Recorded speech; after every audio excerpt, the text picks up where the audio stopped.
Welcome to this Wealth Management Fast Chat. I'm David Bodemer, Editorial Director with wealthmanagement.com. And right now I'm speaking with Pat Spencer, who's Managing Director at MoneyTree Software. Patrick, thank you for joining us. Well, I want to thank wealthmanagement.com for having me, David. This is quite a privilege and look forward to our conversation today.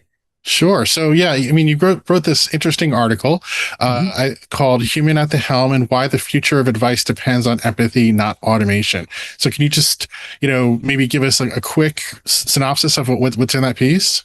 Oh, for sure. It really is focusing on the advisor, right? As well as the focus across our industry on client experience and client engagement, and the belief that although AI is phenomenal technology and it's going to continue to pervade our industry in a positive way, but at the essence, the article is about that conversation between the advisor and that individual consumer is really where the magic takes place. It's an advisor using the experience, using the technology to understand the client's journey and be able to make the best recommendations and to engage them at a level of understanding. So you argue that technology alone does not create better outcomes, advisors do. So what does that kind of mean in practice? Yeah, what that means in practice is we've got phenomenal tools across portfolio management, CRM, obviously financial planning as well. And so I'll speak to the financial planning in terms of, the capabilities go across everything from everyday budgeting to estate planning and everything in between, Roth conversions. We want to talk about life insurance analysis, Social Security optimization. We want to talk about all those different variables and how they affect that client.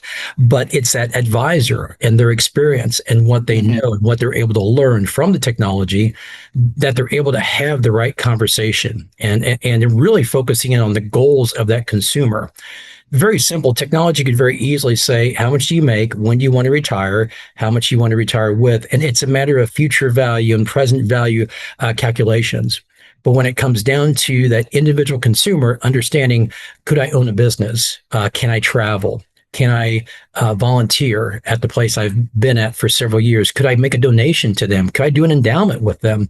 Those types of things is a little bit challenging for the technology to answer without the experience of that advisor. So how can advisors ensure that technology strengthens rather than replaces that human connection? Well, first, they want to focus on the accuracy and they want to focus on, really the breadth of what that tool can provide. So part of it, because we have some advisors that focus on certain aspects of financial planning or of financial education with their clients. So some may focus just on 401ks, others may focus just on estate planning. So part of it is having the right tools. The old adage that was created years ago, I forget by whom, but, it's about technology, processes, and people. So you do have to make sure that you have the right technology and as well as the processes built in, but it's really that people factor in this case that we're really hinging in and focusing in on us being able to tell the best story for that client's journey. And you mentioned empathy in the article as a strategic advantage. So why do you believe that emotional intelligence will define the next era of advice? Because the generations are changing. 2 decades ago, and I know I'm generalizing, it was retire, move to Florida and play golf. And I know I'm generalizing, but we see a lot of different things right now. In fact, we've got a ad campaign going on right now. It's about retirement at change. And we have folks in retirement age parachuting, we have them surfing, we have them mountain climbing, we have them owning businesses, because this generation and the next that follow, retirement's going to look a lot different. It very well could be a second or a third career. It could be business ownership. It could be going into rental real estate. It could also be getting very engaged in philanthropy, both from a donation perspective as well as from a volunteer perspective. So I think we're going to see that change. And without empathy, we can get very stuck on what the numbers say and what you need to have. But when that client is going to ask you, can I own a business? Could I make a $100,000 donation to this company and still be okay in 10 years? That's where that empathy comes in, to have that conversation about, is that the right play? Is it possible? And if so, what are the repercussions? What are the consequences? Yeah, I think about my own parents who are retired, and my father likes to travel a lot, and he's doing a lot of international travel. And whereas my mother, they're separated, and my mother is doing very, very different things. So they have very different paths in their retirements. Right. And that's I love hearing the stories from our advisors, with regards to what folks are doing in retirement. We have some that are going back to school, and they realize they may not qualify for any type of loans at that point in time, or grants, or whatever the case might be in terms of funding.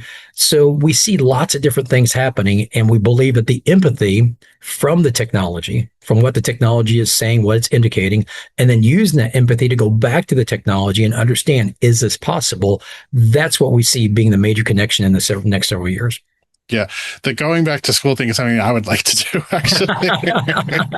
I hear about a lot of non-traditional students or people who are Absolutely. getting bachelors, later in life. And that sounds great to me. So. Yeah, it does. In fact, I was talking with an advisor before jumping on here, and he had a client that was like mid-50s and is so enthralled with AI, he's going back and getting certifications, and he's not going to go to college, but he's doing everything he can to learn about AI, and then he's going to jump back into the working world. So it's just, you never know, right? Yeah, You have to be able to have the right conversation at the right time with your clients.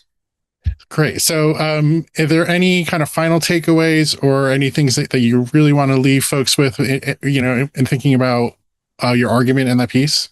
Absolutely. The argument is that the importance of the human factor, it's not replacing technology. It's not saying that it doesn't go hand in hand. It does. It truly is technology, processes, and people. And on that people side, it's what the advisor's experience is and will be as they continue to learn, because most of them are self-learners. They're motivated by learning more about the markets and different types of alternative investments, et cetera. But it's also about the changing generation. The generational wealth transfer is taking place. The younger generations already have higher net worths than what previous generations did. That's happening. And so the options for retirement, and we know that there's a subdivide of folks that want to retire very early in life and then do different things.